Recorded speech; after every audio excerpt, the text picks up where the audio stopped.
Hello guys, welcome to valuable education. आज हम करने वाले हैं यूजीसी नीट कॉमर्स। उसमें यूनिट नंबर 2 है अकाउंटिंग एंड ऑडिटिंग। उसका ही एक इम्पॉर्टेंट टॉपिक है classification of expenditure and classification of receipts. तो first of all classification of expenditure देखेंगे। तो उसमें एक्सपेंडिचर क्या होता है? तो एक्सपेंडिचर का मतलब होता है सिंपली खर्चा। जो भी बिजनेस है वो जो खर्चा करता है उसे हम क्या कहते हैं? एक्सपेंडिचर। ठीक है। अब खर्चा क्यों? तो जो कोई भी न्यू असेट है, न्यू असेट्स को एक्वायर करने के लिए, या फिर कोई भी असेट्स जो एग्जिस्टिंग असेट्स है उसको इम्प्रूव करने के लिए, या फिर उनकी जो लायबिलिटीज़ होती है उसको रिड्यूस करने के लिए जो भी खर्चा होता है उसे हम कहते हैं एक्सपेंडिचर। ठीक है। जो एक्सपेंडिचर है उसमें कैपिटल एक्सपेंडिचर, रेवेन्यू एक्सपेंडिचर और डिफर्ड रेवेन्यू एक्सपेंडिचर है। तो उसमें फर्स्ट ऑफ ऑल है कैपिटल एक्सपेंडिचर। कैपिटल एक्सपेंडिचर क्या है? कोई भी ऐसा खर्चा जो लॉन्ग टाइम के लिए हो। जैसे कि कोई भी असेट को हम एक्वायर करते हैं, न्यू असेट खरीदते हैं, राइट। उसके बाद कोई भी असेट है उसकी लाइफ को एक्सटेंड करने के लिए, उसको अपग्रेड करने के लिए, असेट को अपग्रेड करने के लिए जो भी एक्सपेंडिचर होता है उस और उन सब का जो बेनिफिट है वो हमें लॉन्ग टाइम के लिए मिलता है। कोई भी हम असेट को परचेज करते हैं तो उसका जो बेनिफिट है वो भी हमें लॉन्ग टाइम के लिए मिलता है। कोई भी असेट को हम अपग्रेड करते हैं, उसकी लाइफ को एक्सटेंड करते हैं, तो उसका भी जो बेनिफिट है वो भी हमें लॉन्ग टाइम के लिए मिलता है। तो उससे हम किसके अंदर इंक्लूड करेंगे? कैपिटल एक्सपेंडिचर में। For example purchase of land हो गया, हमने लैंड खरीदी, फिर बिल्डिंग, मशीनरी, फर्नीचर, पैटर्न। तो इन सब के ऊपर जो भी खर्चा है वो क्या है? कैपिटल एक्सपेंडिचर है। फिर एक दूसरा पॉइंट है इसके अंदर, all sums spend for making the asset ready for use are also treated as capital expenditure. जो भी असेट है उसको यूज़ करने के लिए जो भी खर्चा होता है, जैसे कि हमने एसी परचेज किया तो एसी को इंस्टॉल करने के लिए जो भी खर्चा आया तो वो भी हम उसी खर्चे के अंदर ऐड करेंगे, तो हम उसको क्या कहेंगे? कैपिटल एक्सपेंडिचर ही कहेंगे। ठीक है। For example expenses incur to install a machinery, machinery को इंस्टॉल करने के लिए जो भी खर्चा आया उसको भी हम क्या कहेंगे? कैपिटल एक्सपेंडिचर ही कहेंगे। फिर कोई भी मशीनरी को हम फैक्ट्री के अंदर लाने के लिए जो भी खर्चा होता है उसको भी हम क्या कहेंगे? कैपिटल एक्सपेंडिचर ही कहेंगे। तो मशीनरी की अमाउंट, फिर उसको इंस्टॉल करने के लिए जो एक्सपेंस हुआ, फिर उसको फैक्ट्री तक लाने के लिए जो भी एक्सपेंस हुआ, इन सबको मिलाकर जो मशीनरी का खर्चा है उसे हम कहेंगे कैपिटल एक्सपेंडिचर। उसके बाद है रिवेन्यू एक्सपेंडिचर।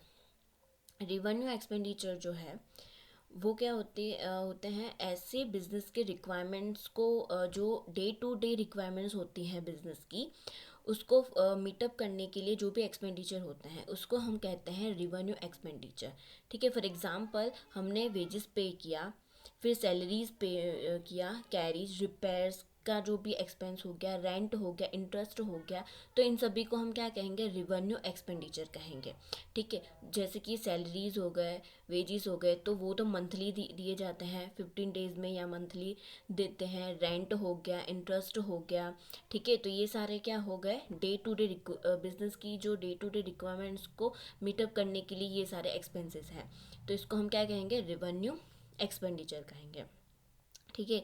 एक और है रिवेन्यू एक्सपेंडिचर, वो है डेप्रीसिएशन बी। जो डेप्रीसिएशन है फिक्स्ड असेट्स के ऊपर, फिक्स्ड असेट्स के ऊपर जो भी डेप्रीसिएशन है उसको हम क्या कहेंगे? रिवेन्यू एक्सपेंडिचर कहेंगे। ठीक है। हमने कोई भी फिक्स्ड असेट्स खरीदी है, परचेज किया है, तो उसको हम कहेंगे कैपिटल एक्सपेंडिचर। बट उसके उसके ऊपर जो भी हम डेप्रीसिएशन काउंट करेंगे ना, तो वो होगा रिवेन्यू एक्सपेंडिचर। ओके। अब उसके बाद है एक और पॉइंट है, cost incur to acquire an asset are of capital capital nature. कि कोई भी असेट को एक्वायर करने के लिए जो भी कोस्ट होती है उसे हम क्या कहते हैं? कैपिटल नेचर का कहेंगे। ठीक है। उसे हम कहेंगे कैपिटल एक्सपेंडिचर। जैसे कि मशीनरी को इंस्टॉल किया, फिर उसको फैक्ट्री तक लाने का जो भी खर्चा है उसको हम क्या कहेंगे? Capital expenditure. बट हम उस असेट को वर्किंग कंडीशन में रखने के लिए जो भी हम खर्चा करेंगे उसको हम कहेंगे रिवेन्यू रिवेन्यू एक्सपेंडिचर कहेंगे। ठीक है। जो भी असेट का जो एक्वायर करने के लिए जो भी खर्चा होगा उसे हम कहेंगे कैपिटल एक्सपेंडिचर, और उसको वर्किंग कंडीशन में रखने के लिए जो भी खर्चा हम करेंगे उसको हम कहेंगे रिवेन्यू एक्सपेंडिचर। तो ये हो गया capital expenditure and revenue expenditure. अब उसका हम डिफरेंस समझ लेते हैं ताकि हमें कैपिटल एक्सपेंडिचर और रिवेन्यू एक्सपेंडिचर अच्छे से समझ में आ जाए। तो कैपिटल एक्सपेंडिचर किसे कहेंगे? जो भी फिक्स्ड असेट्स जो है उसको एक्वायर करने के लिए हमने जो भी खर्चा किया उसे हम कहेंगे कैपिटल एक्सपेंडिचर। उसका जो बेनिफिट है वो मोर देन 1 ईयर का रहेगा, ठीक है, 1 साल से ज़्यादा ही हमें उसका बेनिफिट रहेगा। और दूसरी तरफ जो रिवेन्यू एक्सपेंडिचर है वो रनिंग बिजनेस डेली रूटीन, जो बिजनेस की डेली रूटीन को चलाने के लिए हम जो भी स्पेंड करते हैं उसको हम कहेंगे रिवेन्यू एक्सपेंडिचर, और उसका बेनिफिट जो वो 1 साल के अंदर ही रहेगा, ठीक है, यानी ओनली 1 ईयर। अब जो कैपिटल एक्सपेंडिचर है उसको हम कहाँ पे डेबिट करेंगे? टू एंड असेट अकाउंट के अंदर, और वो कहाँ पे शो होगा? बैलेंस शीट के अंदर शो होगा, ठीक है। और जो रिवेन्यू एक्सपेंडिचर है उसको हम डेबिटेट करेंगे टू एक्सपेंस अकाउंट में, और इसलिए ये कहाँ पे शो होगा? प्रॉफिट एंड लॉस अकाउंट के अंदर शो होगा। अब एग्जांपल, तो कैपिटल एक्सपेंडिचर जैसे कि कॉस्ट ऑफ प्लांट हो गया, मशीनरी, बिल्डिंग, लैंड, फर्नीचर, ठीक है। और जो भी रिवेन्यू एक्सपेंडिचर तो वो कौन से हो गए? तो डेप्रिसिएशन ऑन प्लांट, मशीनरी, इन सभी के ऊपर जो डेप्रिसिएशन लगता है वो, फिर रेंट हो गया, इंश्योरेंस हो गया, रिपेयर हो गया, एट्सेट्रा। तो ये हो गया कैपिटल एक्सपेंडिचर और रिवेन्यू एक्सपेंडिचर। और उसके बाद है डिफर्ड रिवेन्यू एक्सपेंडिचर। तो डिफर्ड रिवेन्यू एक्सपेंडिचर वैसे एक्सपेंडिचर जो एक्सपेंस जो है हम इंकर करते हैं प्रेजेंट अकाउंटिंग ईयर में, ठीक है, प्रेजेंट अकाउंटिंग ईयर के अंदर एक्सपेंसेस हुए, पर उसका जो बेनिफिट है वो उसी साल में नहीं मिलता, बट उसके फ्यूचर अकाउंटिंग ईयर के अंदर उसका बेनिफिट मिलता है, ठीक है। मतलब इस साल हमने एक्सपेंस किया तो उसका जो बेनिफिट है वो अगले फ्यूचर अकाउंटिंग ईयर में भी उसका बेनिफिट हमें मिलता रहेगा, उसे कहेंगे deferred revenue expenditure. For example advertising expenditure है, ठीक है, हमने कोई भी प्रोडक्ट जो है वो न्यू इंट्रोड्यूस किया है, या फिर डेवलपिंग अ न्यू मार्केट में डेवलप किया है एक नया प्रोडक्ट, तो उसके पीछे जो भी हमने एडवर्टाइजिंग एक्सपेंडिचर किया है तो उसका जो बेनिफिट है वो हमें लॉन्ग टाइम ऑफ पीरियड के लिए रहेगा, ठीक है, यानी कि मोर देन 1 अकाउंटिंग ईयर के लिए उसका जो बेनिफिट है वो हमें मिलेगा, तो हम उसको क्या कहेंगे? Deferred revenue expenditure. ओके, तो ये हो गए एक्सपेंडिचर। अभी है क्लासिफिकेशन ऑफ रिवेन्यूज। तो रिवेन्यू क्या हो गए? Receipts, classification of receipts. तो रिसिप्ट्स का मतलब हुआ कैश मिलना, हमें कैश मिलना, उसे हम कहेंगे रिसिप्ट्स। तो बिजनेस के अंदर कैश किस तरह से आ सकते हैं? तो जैसे कि कैश सेल्स हो गया, हम सेल करेंगे, बिजनेस जो है वो सेल करेगा, तो उसमें से जो भी कैश रिसीव हुआ वो भी एक रिसिप्ट सी हुए, ठीक है। फिर कोई भी सोर्स में से बिजनेस को कोई भी सोर्स में से कैश रिसीव हुआ तो हम उसको भी रिसिप्ट कहेंगे। फिर लोन लोन हो गया, फिर क्रेडिट हो गया, ठीक है, तो ये सब क्या हो गए? रिसिप्ट्स हो गए। फिर कोई किसी भी इन्वेस्टर ने फंडिंग किया है तो वो भी क्या हो गए? रिसिप्ट्स हो गए। तो बिजनेस के अंदर कैश आया तो हम क्या कहेंगे? उसको रिसिप्ट्स कहेंगे। तो उसके अंदर भी कैपिटल रिसिप्ट्स होगा और रिवेन्यू रिसिप्ट्स होगा, दो। तो कैपिटल रिसिप्ट्स का मतलब ये है कि जैसे कि ओनर ने इन्वेस्ट किया है मनी को बिजनेस में, ठीक है, फिर या फिर लोन फ्रॉम बैंक, बैंक में से लोन आया, तो ये सारे क्या हो गए? रिसीप्ट्स हो गए।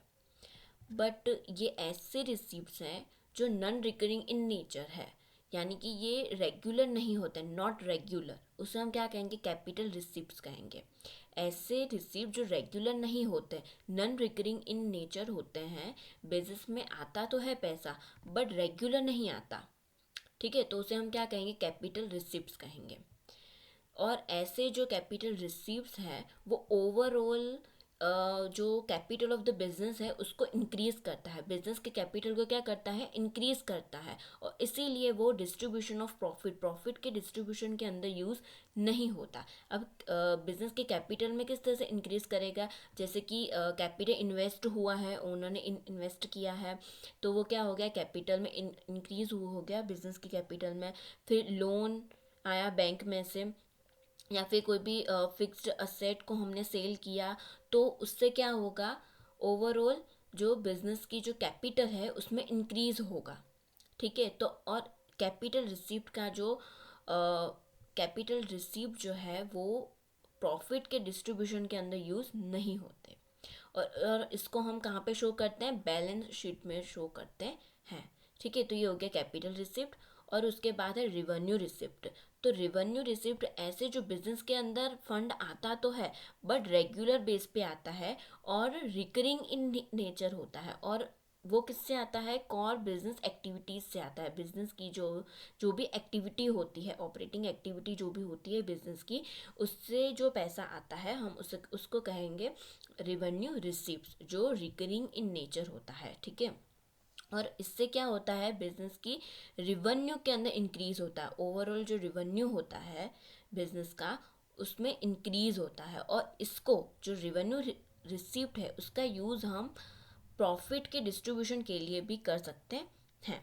ठीक है, this funds are generated from firms operating activities, जो भी ऑपरेटिंग एक्टिविटीज़ होती है बिजनेस की, बिजनेस का जो भी काम है, जैसे कि कुछ भी सेल करने का जो भी काम है बिजनेस का, जो ऑपरेटिंग एक्टिविटी है, तो उससे जो भी पैसा जनरेट होता है, फंड जनरेट होता है, उसको हम कहेंगे रिवेन्यू रिसीव्स। और इसीलिए हम उसको कहाँ पे शो करते हैं, trading and profit and loss account में शो करते हैं।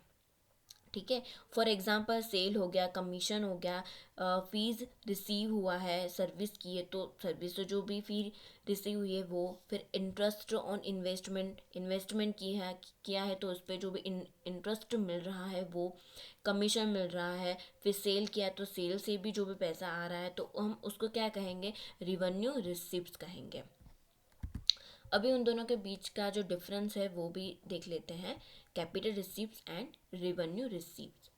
It is the amount received from the sale of assets, assets को सेल कर दिया, शेयर और डिबेंचर को सेल करने से जो भी रिसीव हुई है तो हम उसको क्या कहेंगे, कैपिटल रिसिप्ट्स कहेंगे। अब जो ये जो असेट्स है, शेयर्स है, डिबेंचर्स है, हम उसको रेगुलर में तो सेल करेंगे नहीं, राइट, तो वो क्या हो गए नॉन रिकरिंग इन नेचर हो गया, इरेगुलर है ये, और इसीलिए हम इसको लायबिलिटी साइड में, बैलेंस शीट के लायबिलिटीज साइड में हम इसको शो करते हैं कैपिटल रिसीव्ड्स को। ठीक है, तो और जो कैपिटल रिसीव्ड है उससे क्या होगा, या फिर वैल्यू जो असेट्स की वैल्यू जो है वो डिक्रीज हो जाए, decrease the value of the asset और increase the value of liability. ठीक है, तो ये क्या हो गया, कैपिटल रिसीव्ड हो गया। अब है रिवेन्यू रिसीव्स। रिवेन्यू रिसीव्स तो it is the amount received from the sale of goods and service, जो भी बिजनेस का जो भी गुड्स या फिर सर्विस को हम सेल करते हैं तो इससे जो भी रिसीव मिलती है हम उसको कहेंगे रिवेन्यू रिसीव्स कहेंगे।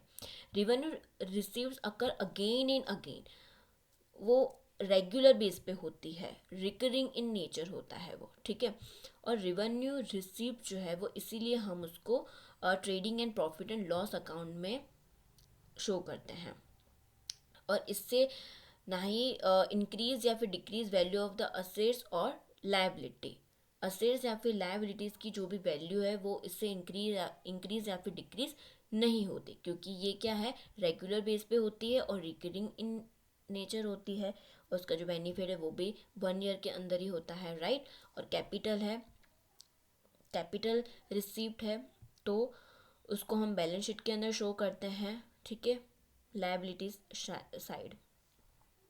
तो ये हो गया कैपिटल रिसीव्स और रिवेन्यू रिसीव्स। आपको ये वीडियो अच्छा लगा हो तो लाइक, शेयर एंड सब्सक्राइब ज़रूर करिएगा। Thank you.